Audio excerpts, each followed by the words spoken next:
Pues antes de empezar a mirar los argumentos de la teología gay y de los cristianos gay, tenemos que empezar por mirar cuál es la verdad sobre la hombría y la feminidad, para que sea la base para luego hablar de la teología gay. Un tips rápido, y es que la palabra de Dios piensen que nos da primero lo bueno y luego lo malo. ¿Se acuerdan? Creación en gran manera y luego viene el pecado. Cuando usas también la apologética es lo mismo, siempre vamos a lo malo y queremos atacar. Usa primero una base bíblica y la verdad. A veces, ¿saben por qué pasamos primero por este punto? Porque muchas veces nosotros mismos ni siquiera entendemos la teología de la hombría y de la feminidad. Muchas veces estamos confundidos y con qué pantalones vamos a ir a decirle al mundo, a un cristiano gay, que es lo correcto si ni siquiera lo entendemos. Nos responden y nos empiezan a confundir a ellos a nosotros. Entonces, ¿cuál es la verdad sobre la hombría y la feminidad? Y tenemos que ir a Génesis 1. Dice, y creó Dios al hombre a su imagen, a imagen de Dios lo creó, varón y hembra los creó. Y quiero decirles algo, la hombría y la feminidad tiene que ver todo con la imagen de Dios. Y la humanidad está en la tierra para representar a Dios, para representar su gobierno sobre este mundo, su amor, para multiplicarse, para llenar la tierra de su gloria. Ese era el propósito original. Y los hombres y las mujeres tienen la imagen de Dios en ellos, y quisiera que pensáramos en dos aspectos de la imagen de Dios en la humanidad. Hay un aspecto estructural, que lo vemos en Génesis capítulo 1, y hay otro que es el aspecto funcional, que lo vemos en Génesis capítulo 2. Vamos a ir desarrollando esto. ¿Qué significa el aspecto estructural? Significa que Dios creó tanto al hombre como a la mujer, los dos a su imagen. Es decir, por el solo hecho de ser humanos, tienen igualdad en su valor, en su dignidad y en el respeto que se debe y el honor que se debe a un ser humano por el solo hecho de existir. Por el solo hecho de existir como un ser humano. Por eso se llama el aspecto estructural. No es lo que tú haces, sino quien tú eres como un ser humano, bien sea varón o bien sea mujer, la igualdad en el valor. Pero también hay otro aspecto que es el aspecto funcional, y eso lo vemos desarrollado en Génesis 2 y en el resto de la Biblia. Y vemos que el hombre refleja de manera especial algunos aspectos en particular de la imagen de Dios, y la mujer refleja otros aspectos distintos en particular o de manera especial la mujer. Somos diferentes y reflejamos aspectos diferentes de la imagen de Dios, como varón y como hembra, como mujer. Y eso glorifica a Dios. En el hombre, ¿qué podemos ver? Podemos ver que el Señor le ha dado un rol de provisión, protección y de ser un líder o un pastor. Y quisiera apuntar a Jesucristo como el referente perfecto de la masculinidad. ¿Cómo debe ser un hombre? Como el varón perfecto, Jesucristo. ¿Saben? El Señor dijo, yo soy el buen pastor. ¿Y saben qué hace el buen pastor? Da la vida por sus ovejas. El Señor traspasó los cielos y murió en la cruz para proteger a su pueblo y para salvarnos. Ese es el protector por excelencia. El Señor te dice, yo soy tu pastor y nada te faltará. El Señor es el proveedor por excelencia, y el Señor ha llamado a los varones para ser un reflejo de ese aspecto, de manera especial. No quiere decir que las mujeres no puedan trabajar, pero si hay que tomar una decisión entre quién de los dos debe trabajar, no hay duda de quién debería. Y hay otra que es ese aspecto de ser un líder, el que lleva la responsabilidad principal. Ser el líder no es el que tiene más privilegios, sino el que tiene más responsabilidades. No es el que dice, cállate que aquí mando yo, sino es el que ve lo bueno en los demás, el que potencia esos dones. Es aquel que, como el Señor Jesucristo, lava los pies. Es un liderazgo que sirve, que entrega la vida, que sacrifica. Ese es el reflejo mismo de la imagen de Dios en ese aspecto. El varón perfecto, Cristo. Y ahora fíjate en la imagen de Dios, en la parte funcional, cómo es que la mujer actúa, cómo es que la mujer refleja esa imagen de Dios en lo que hace, y es como siendo madre, esa persona que nutre, que cuida y es ayuda idónea. ¿Qué es lo que hacemos, cierto? Podemos tener hijos, podemos gestar en nuestro vientre vida. El Señor también nos ha permitido alimentarlos desde nuestros senos, y ese detalle único y especial Dios lo ha dado solamente a nosotras, las mujeres. Y todo esto que tiene una imagen que refleja también a Dios en todo lo que Él hace. Él nutre, Él nos cuida también, Él también nos alimenta. Estamos reflejando el dador de la vida, ese y dador de la vida, que es como lo más importante. Aquí también, cuando pensamos en ayuda idónea, lamentablemente cuando pensamos en ayuda pensamos que es algo inferior muchas veces. Pero ¿saben? En el vocablo hebreo, en Eser, este aparece 21 veces en el Antiguo Testamento. ¿Y sabes a quién se refiere como ayuda? A Dios. Dios como ayudador. Entonces, ahora nos hacemos la pregunta, ¿será que Dios es inferior? No es inferior. Entonces nos está indicando que cuando tú eres una ayuda, tú estás reflejando a Dios como un Dios ayudador. Reflejamos la imagen estructural de Dios, que es la igualdad en valor. Somos iguales.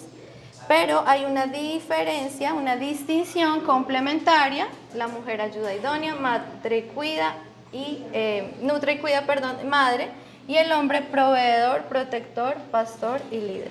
Quiero decir una cosa, y es que el mundo le está diciendo a las mujeres en el oído, si tú no haces lo mismo que los hombres, entonces eso es inferioridad. Pero ¿sabes qué te está diciendo el Señor? Tu valor no depende de lo que haces, sino de quién eres. Y tú eres diferente al hombre por diseño. Y al ser mujer y al ser diferente al hombre en aspectos que yo te diseñé que seas, haciendo eso glorificas a Dios de una manera que Él no lo puede hacer. Piensa en una tuerca y en un tornillo. ¿Valen lo mismo? Sí, tú vas allí, vale cada uno como 100 pesos, valen lo mismo. Pero tienen un propósito en común. Allí hay un propósito en común, pero necesitan ser, ¿qué? Diferentes para poder trabajar en complemento. Entonces, cada vez que vayas a pensar cómo es que reflejamos hombre y mujer, piensa en esta imagen para ver cómo son iguales en valor, tienen un mismo propósito, pero al ser diferentes son complementarios. Y esto suena bonito y es el ideal que el Señor creó, pero a causa de la rebelión humana, a causa de querer gobernarnos a nosotros mismos y hacer las cosas a nuestra manera, ¿saben en qué ha terminado todo esto? En disfunción. Y hay lucha, hay dolor y aún hay conflicto. De hecho, en Génesis 3 el Señor ya dio un presagio, no un presagio, sino Él dijo, así va a ser como ustedes van a convivir, teniendo en cuenta que quieren vivir a su manera. Mira lo que le dice a la mujer, y desearás controlar a tu marido, y él gobernará sobre ti. Génesis 3:16. Ahí está el Señor pronosticando que habría machistas y feministas, hombres que pecaminosamente querrían aplastar a las mujeres y gobernarlas de una manera que no glorifica a Dios, y mujeres que querrían controlar a sus esposos. Entonces, teniendo en cuenta que el pecado, estamos de este lado de la historia, el pecado ha ocurrido y la disfunción está, aquí llegamos a esta otra variante, que se llama cristiano gay. ¿Qué es el movimiento cristiano gay? Es un movimiento de personas que se denominan ser cristianos. Ellos están en la iglesia y se denominan cristianos, usan la Biblia para apoyar las relaciones homosexuales entre personas que se aman y que son fieles unos a otros.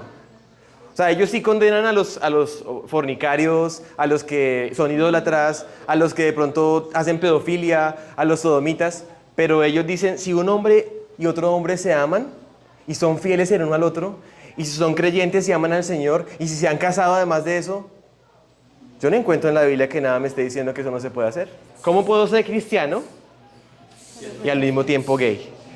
Y pueden teclear esto en Google y se van a dar cuenta la cantidad de páginas y de videos que ellos ya pueden ver para instruirse teológicamente para poder reconciliar las dos cosas. Primero necesitamos amar a estas personas que están tan confundidas.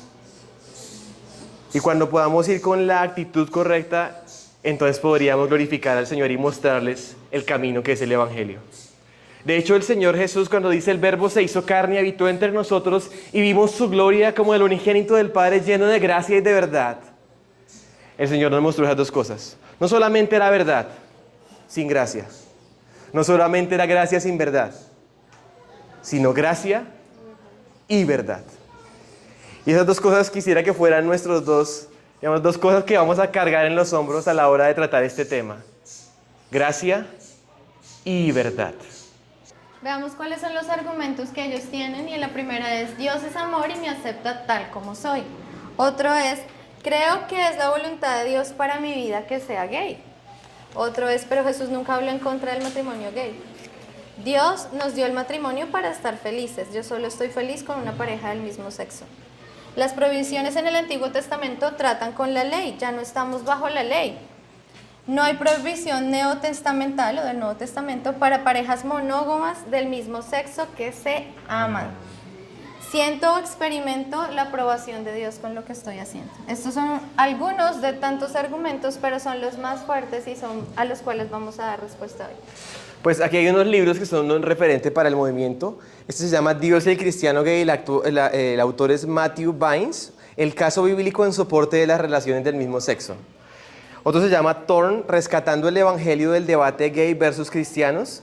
Y quisiera citar al autor de este libro, Justin Lee. Mira lo que él dice, recién empezando el libro. Dice, en mi juventud yo creía que las personas gay elegían ser gay, pero yo aprendí por experiencia que este no es el caso. ¿Qué quiere decir esto? Quiero que noten esto. ¿Cuál es la fuente de autoridad para este cristiano gay para llegar a las conclusiones que ha llegado? Su propia experiencia, miren esto. Y luego, buscando en unas páginas de cristianos gay, cristianogay.net, del fundador original de The Gay Christian Network y un equipo de algunos de los nombres más importantes en el ministerio cristiano LGBTQ, gaychristian.net, Suena raro. dice, regresa con el enfoque bíblico matizado que esperas. ¿Qué les dice eso? Claro, o sea, eso es una teología a la carta. O sea, si tú eres feminista, aquí tienes un enfoque bíblico feminista que tú esperas. Si tú eres cristiano, si quieres gay, aquí tienes un enfoque bíblico matizado que tú esperas que te va a permitir ser gay. Tengamos mucho cuidado porque no solamente en esta área, sino en tantas áreas de nuestra vida, solemos buscar una teología a la carta. Aquí está la teología que tú quieres. Pero entonces lo que yo quiero dejar en evidencia es esto. O sea, como en sus propias palabras de los cristianos gay, los líderes cristianos gay, está evidente que es un enfoque bíblico batizado como tú lo quieres. Listos. Miren esto. Busqué información sobre el pastor John en... Si se puede llamar pastor, pero bueno, El Tiempo. En el periódico, miren lo que él dice en una entrevista. Dice, él asegura que la iglesia metodista no juzgan y defienden que cada persona se debe gobernar a sí misma. ¿Eso no les suena un poco como la serpiente diciéndole a Adán y Eva, ustedes serán como Dios? ¿Les recuerda Génesis? Ustedes serán su propio Dios. Gobiérnense a sí mismos. Yo digo que no hay nada más satánico que algo como esto. Creo que es la voluntad de Dios para mí que sea gay. ¿Cómo puedes saber cuál es la voluntad de Dios? El Señor dijo, el que quiera venir a mí debe negarse a sí mismo. No afirmarse a sí mismo, sino negarse a sí mismo. Y entonces puede ser mi discípulo. Pensemos en esto. Si estamos buscando la voluntad de Dios aquí en este corazoncito, ¿será que es una fuente confiable de buscar la voluntad de Dios? ¿Será que la voluntad de Dios se acomoda a la del mundo? O sea, el Señor va cambiando su voluntad a medida que el mundo va cambiando. De hecho, dice no se conformen a este mundo, precisamente por eso. Si esa voluntad que tú crees que es de Dios se contradice con lo que Dios ya ha dicho, esa voluntad viene de algún otro lado. ¿Quién sabe de dónde? O del mundo, de un demonio, de tu corazón, pero de Dios no es. Jesús nunca habló en contra del matrimonio gay. Si fuera algo tan malo, ¿por qué Jesús no lo mencionó? No había judíos en el tiempo de Jesús diciendo que querían casarse con otro hombre y que Dios lo estaba aprobando y que Dios lo había aprobado. Entonces no tenían por qué responder a esa pregunta. Sería anacrónico. Aunque Jesús sí habló de ese tema. Y Jesús sí lo habló, como tú decías, en Mateo 19. ¿Recuerdan cuando a él le preguntan acerca del divorcio y estas cosas? Él responde, pero fíjense en lo que dice al principio. ¿No habéis leído? O sea, ya estaba escrito que el que los hizo al principio, varón y hembra los hizo. Y dijo, por esto el hombre dejará a su padre y a su madre y se unirá a su mujer y los dos serán una sola carne. Pero mira lo que dice abajo. Por lo tanto, lo que Dios juntó, no lo separe el hombre. Fíjense cómo Jesús cita Génesis. Los primeros 2 versículos está citando allí Génesis y está confirmando que qué es lo que une a un hombre y una mujer. Dios, en la etapa del matrimonio. Entonces el matrimonio debe ser ¿entre quiénes? Entre un hombre y una mujer. O sea, Jesús sí no nos está diciendo no nos tiene que explicar la cantidad de mentiras que pueden existir. Nos está dando una verdad, que era como lo que yo les decía al principio, de lo bueno, el fundamento. No tenía por qué ponerse a explicar una cantidad de cosas y una cantidad de hacer una lista de todas las perfecciones que existen, sino simplemente nos dio un fundamento. Y ya nos está diciendo que es entre un hombre y entre una mujer. Ahora, dice un argumento que David amó a Jonatán más que a una mujer. ¿No es eso una confesión de homosexualidad y de alguna forma una justificación para la misma? La respuesta fácil es la siguiente. Culpemos a David de homosexual. Así como David fue un adúltero y un mentiroso y un asesino. Culpémoslo, o sea, no lo salvemos. Y la Biblia describe su homosexualidad. El hecho de que la Biblia describa a personas homosexuales, adúlteras, mentirosas, homicidas, ¿eso sería una justificación para que yo entonces diga, aleluya, vamos a adulterar y a matar como hizo David? No. Entonces la Biblia describe el pecado, pero no prescribe, o sea, no ordena que te comportes así. Esa es la respuesta fácil. La respuesta más compleja es la siguiente. Es que la palabra amor, en los pasajes que leímos, que David amó a Jonatán, no tiene una implicación de un amor romántico o de relaciones sexuales, de hecho, sino tiene connotaciones políticas y diplomáticas, esa palabra. En ese contexto, miren ejemplos de esto. Primera de Samuel 16:21 dice, y viendo David a Saúl, estuvo delante de él viniendo, y él le amó mucho y le hizo su paje de armas. O sea, Saúl amó mucho a David. ¿Qué significa eso? O sea, lo apreció, o sea, lo estimó, lo hizo parte de su ejército. ¿Sí ven? No es homosexualidad. De hecho, hubo un rey, Hiram, rey de Tiro, también envió unos siervos y dice que Hiram siempre había amado a David. Implicaciones políticas o diplomáticas. Segundo, el contexto de la endecha o un lamento por la muerte de alguien. Una endecha es un lamento por la muerte. En el funeral de Jonatán es que David dice esas palabras y obviamente es una poesía lo que él está diciendo. O sea, él se está lamentando por la muerte de su amigo y utiliza una forma exagerada de hablar de cómo le duele que haya muerto su amigo. Entonces, se permite el uso de un lenguaje un poco más exagerado. De hecho, lo dice, ¿cómo han caído los valientes en medio de la batalla? Jonatán muerto en tus alturas. ¿Cómo han caído los valientes? Han perecido las armas de guerra. De hecho, cuando los hombres están en guerra, los que han ido al servicio militar, se han dado cuenta que el grado de unidad que alcanzan con sus compañeros en batalla es muy, muy fuerte. Y no es que sean gays, sino que son unos amigos tan profundos porque casi que la vida de uno depende del otro en ese momento. Las bandas. A propósito, David y Jonatán tuvieron esposas. De hecho, varias esposas, eran bastante heterosexuales. Tuvieron hijos. Exacto, sí, tuvieron hijos. Y finalmente, David en los Salmos muchas veces habla de que él se deleitaba en la ley de Jehová. Y creo que, a pesar de que pecó, se arrepintió y sabía lo que la ley permitía o no permitía. Y cuando él dice, me regocijaré en tus estatutos y no me olvidaré de tus palabras, cuando él decía eso se estaba refiriendo a la Torá. Y en la Torá decía, no te echarás o acuestes con un varón como con mujer, eso es abominación. Y David se deleitaba en esa ley. Entonces, no hay razón para pensar que eso fuera una justificación para ser un homosexual que la Biblia aprobara.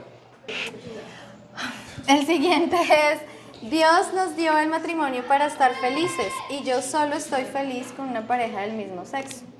Ahora yo le pregunto a los que están casados, ¿el matrimonio es la fuente de su felicidad? No es cierto. Los que estamos casados, no. Y jóvenes, los que se quieren casar. Escuchen esto, jóvenes, Escuchen es importante. esto porque si tú crees que el matrimonio está hecho para hacerte feliz, vas a estar fracasado de por vida. No se casen.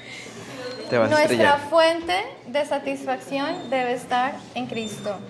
Te vas a estrellar cuando este hombre te defraude, cuando te haga muchas cosas. Igualmente hombres a las mujeres. O sea, solamente cuando nos regocijamos en la gloria del Señor es cuando realmente estamos completos. Ni siquiera para los heterosexuales el matrimonio es para hacernos felices. Entonces, no buscamos en el otro satisfacer nuestra alma. Ni el esposo debe satisfacer a la mujer, ni la mujer al hombre, porque al final estamos haciendo de esa persona un ídolo y le estamos exigiendo algo que no nos va a poder dar. Y por eso lo choques, porque tú le estás exigiendo al otro algo que no puede dar. ¿Para qué entonces fue diseñado el matrimonio? Fíjense en Efesios 5:31 y dice, Pablo cita otra vez a Génesis 2.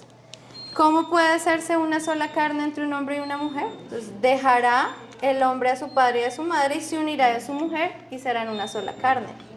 Pero miren lo que dice, grande es este misterio, mas yo digo esto respecto de Cristo y la iglesia. El misterio no es cómo se une un hombre y una mujer. Creo que eso también es fácil para todos entender cómo puede ser. El misterio es cómo esta unión sexual refleja a Cristo con su iglesia. Imagínense que A representa al varón y representa también pues a Cristo. Y B representa a la mujer y representa a la iglesia. Miren esta pareja que está allí. Entonces, el matrimonio que es heterorrelacional no es ni A con A, que es lo que ellos están pretendiendo decir, Hombre ni con es hombre. B con B. O mujer No con es mujer. ni hombre con hombre, ni mujer con mujer. No lo es así. Porque si esto sucediera, ¿qué estarían ellos reflejando? Porque si fuera A con A, sería Cristo con Cristo. ¿Y esto qué está reflejando? Pues deísmo. Un Dios aislado de la creación. No le interesa nada, no me importa la creación y esto soy yo. Y esto no es el evangelio. Tampoco sería B con B, porque sería iglesia con iglesia. ¿Y qué estaría reflejando? Salvación por obra, soy solo yo, ¿cómo hago para llegar a Dios? Dios está por allá arriba, solo aquí abajo nos movemos. Hay un propósito en el matrimonio de varón y hembra, porque así lo ha establecido el Señor, porque juntos estamos reflejando el evangelio. Otro tipo de unión no refleja el evangelio. ¿Acaso ya no estamos bajo la gracia? Y esas prohibiciones están en la ley. Pues miremos esto. En Levítico 18:22 dice, no te echarás o acuestes con un varón como con mujer, es abominación. Pero uno se va a un capítulo más adelante, Levítico 19, y miren lo que dice. Y no te pondrás vestidos con mezclas de hilos. Y por ahí también dice, no te cortarás la barba. Entonces, si me vas a exigir cumplir una, entonces ¿por qué tú te cortas la barba, pecador? ¿Tú por qué usas ropa con mezclas de hilos, poliéster? ¿Cómo es la cosa? Sería hipocresía. Pues hay que entender que hay tres aspectos diferentes de la ley. Una es la ley civil, otra es la ley moral y otra es la ley ceremonial. La ley civil tiene que ver con la mejor forma posible de preservar la justicia entre pecadores, una nación de Israel, una nación de pecadores. Entonces hay leyes de justicia, ojo por ojo, diente por diente, prestaciones, derechos de las viudas, protecciones en cuanto al tema del divorcio y cosas como esas. Luego viene la ley ceremonial, que tiene que ver con aspectos de la santidad del pueblo, no mezclarse con los pueblos paganos, diferenciarse físicamente en su aspecto, en su vestimenta, en su comida, los sacrificios, el sacerdocio, la vestimenta, los animales, la sangre, todo eso, ¿saben cómo tuvo su cumplimiento? En Jesucristo. Las fiestas, el sacerdocio, los sacrificios, todo esto tiene su cumplimiento en Cristo y en la santidad del pueblo de Dios. Evidentemente, ni la ley civil ni la ley ceremonial están en vigencia. No pretendemos que esté en vigencia, pero la ley moral tiene que ver con algo que no ha pasado de vigencia, porque la ley moral refleja los atributos comunicables de Dios. Refleja el orden de la creación de Dios y eso no ha cambiado. De hecho, la ley moral es la que está escrita en los corazones de todos los seres humanos. Cuando un gentil iba y mentía, iba y robaba, había cometido adulterio, él sabía que estaba cometiendo un pecado contra Dios y es culpable por eso. Pero si no se cortó la barba o se la dejó crecer o comió cerdo, ¿será que Dios lo mandó al infierno por comer cerdo? Nada que ver. Pero se condenó por la ley moral, que está escrita en la conciencia de cada persona. Así que estas prohibiciones que tienen que ver con el orden natural de la humanidad y con la creación siguen vigentes. Es decir, que respecto a esta respuesta está confundiendo los tipos de ley. Y aquí vienen los argumentos un poco más complejos. En esto sí necesitamos concentración máxima. Dice, no hay prohibición neotestamental para parejas monógamas. O sea, monógamo es que tengo una única pareja y estoy fiel a esa persona de por vida. Parejas monógamas del mismo sexo que se aman. Lo que ellos están diciendo aquí es, esto es una citación de una iglesia gay en Nueva York, se llama Metropolitan Community Church. Dicen, algunos líderes cristianos han afirmado que la Biblia condena la homosexualidad basándose en 6 versículos de la Biblia, ninguno de los cuales describe las relaciones de amor de pareja entre parejas del mismo sexo. Ellos lo que están diciendo es lo que la Biblia condena no son las relaciones de amor ni de fidelidad y monogamia entre parejas del mismo sexo. Lo que la Biblia condena es, por ejemplo, cosas como la pedofilia. Es lo que están diciendo. Porque la pedofilia, por lo que se sabe del tiempo del Imperio Romano, era una forma común de practicar la homosexualidad entre los gentiles y sobre todo también cuando los amos se aprovechaban de sus siervos de menor edad. Entonces lo que dice cristiano gay es los niños. Lo que dice cristiano gay es, lo que Pablo está condenando es eso. Pero no si dos hombres que están de acuerdo, tienen una relación de amor y de fidelidad. Pero miremos lo que dice Pablo en Romanos 1:26. Dice, de igual modo también los hombres, dejando el uso natural de la mujer, se encendieron en su lascivia unos con otros, cometiendo hechos vergonzosos, hombres con.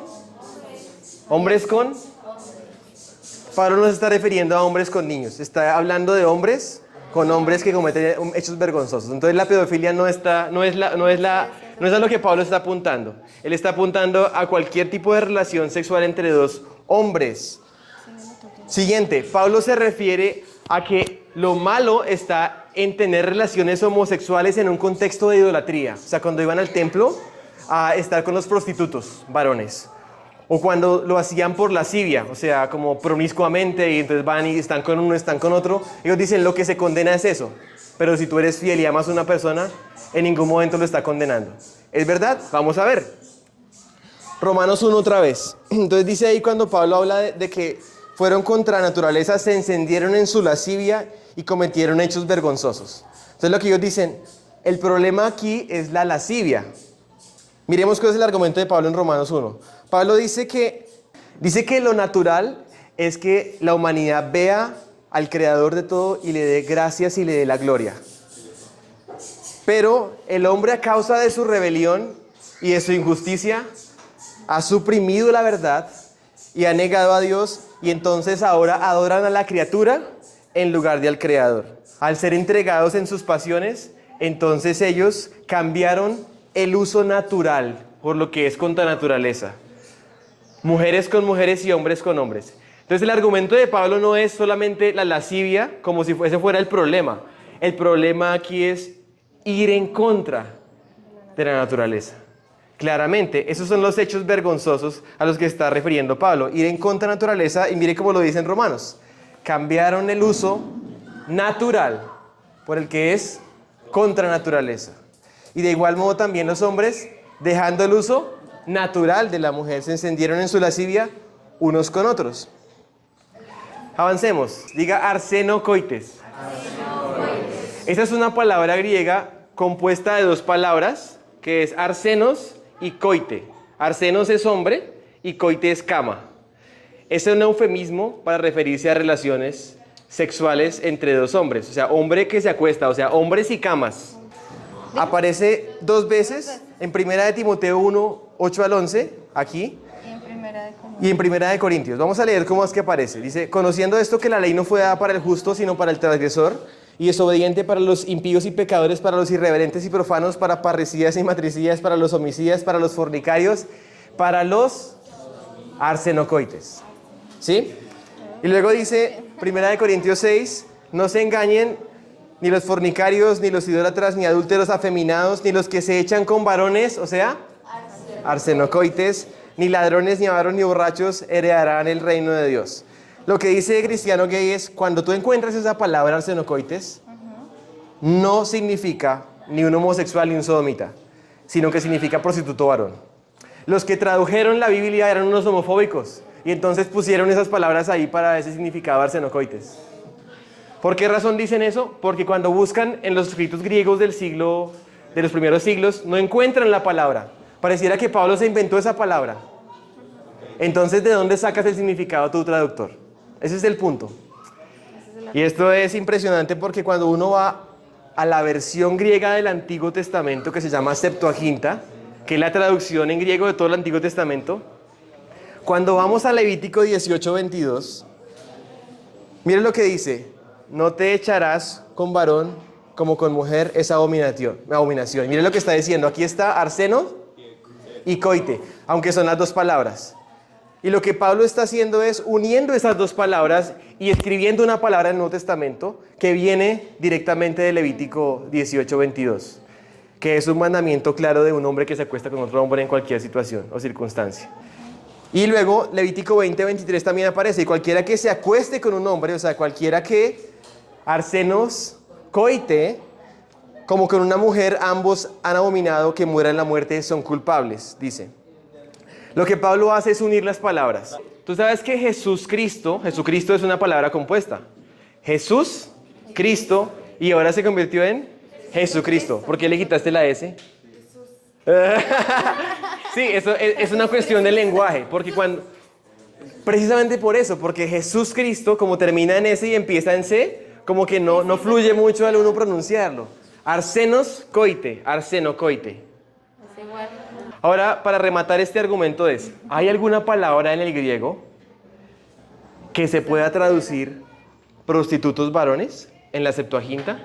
Es decir, que si Pablo hubiera querido referirse a prostitutos varones, hubiera usado esa palabra en el Nuevo Testamento. ¿Hay una palabra?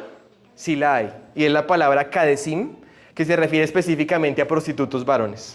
Si Pablo hubiera querido hablar de prostitutos varones, hubiera usado esta palabra en el griego. Pero usó fue arsenos coite, arsenocoites. Siento o experimento la aprobación. Siento o experimento la aprobación de Dios. O sea, Dios me acepta como soy. Y aquí vamos a dejar que sea un apologista que se llama James White, que es famoso por hacer debates de alto nivel, y él tuvo un debate con un pastor cristiano gay. Fue perfecta, pero ahora no es perfecta. Hay sufrimiento, hay dolor, hay muerte, hay cáncer, hay policías, hay ejército, hay violencia. Entonces, de hecho, es tan engañoso ese corazoncito perfecto que el Señor dice: engañoso es el corazón más que todas las cosas y perverso, ¿quién lo conocerá? Entonces, aquí es donde vemos que el Evangelio, en lugar de decirte siéntete bien contigo mismo, te dice más bien tú eres un pecador, tú necesitas arrepentirte y creer en el Evangelio.